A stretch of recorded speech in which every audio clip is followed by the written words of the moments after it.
अब इधर जब हम आए और कुछ ही दिन हुए थे कि हमारी रिपोर्ट आ गई, बहुत पीड़ा, बहुत कष्ट। तो उसकी जांच हुई तो पता चला किडनी दोनों फेल है।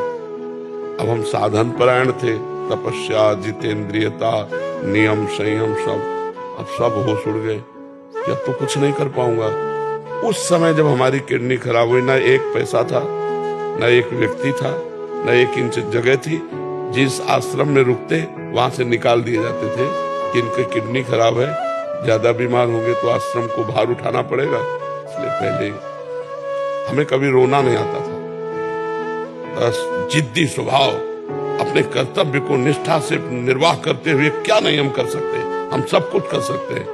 वहां हम फेल हुए। जब किडनी की रिपोर्ट आई और कोई साथी नहीं, उस समय न खाने का, न कोई बात करने वाला, न एक पैसा, न कोई हमें सपोर्ट देने वाला। उस समय जब चारों तरफ निराशा ही निराशा थी और एक शरीर जिसके बल से हम भिक्षा मांग के खाते थे, साधना करते थे, उसकी भी किडनी फेल। तो अब उस हृदय को सोचो क्या होगा। बताओ, ऐसी स्थिति, चलना मुश्किल था, मुझे आश्रम से निकाल दिया गया। तो मैं उस आश्रम के महंत के पास जब गया, महाराज, आओ महाराज। हमने कहा सुना है आपने हमारे लिए खबर भेज दी है कि आप निकल जाइए, तो अपराध बताइए। उनका कोई नहीं।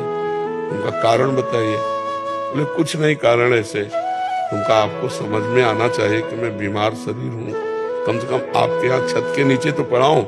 हमारा कोई भरोसा नहीं है कि कब शरीर छूट जाए, तो कम से कम आप लोगों के बीच में तो। उन्होंने एक शब्द कहा, उनका मैं आपका ठेकेदार हूं क्या?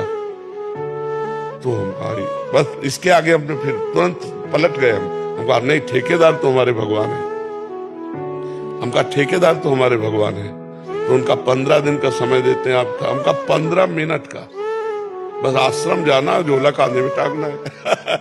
अरे बचपन से बैरागी है कोई, मतलब ऐसे थोड़ी कि घुटने टेक दे माया के इस प्रपंच में।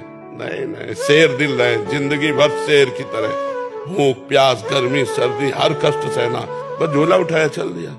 राधा वल्लभ जी के पास गए, हमका कहाँ रहे, क्योंकि वही है हमारे मालिक। सत्य मानिए, गेट के बाहर नहीं निकल पाए थे।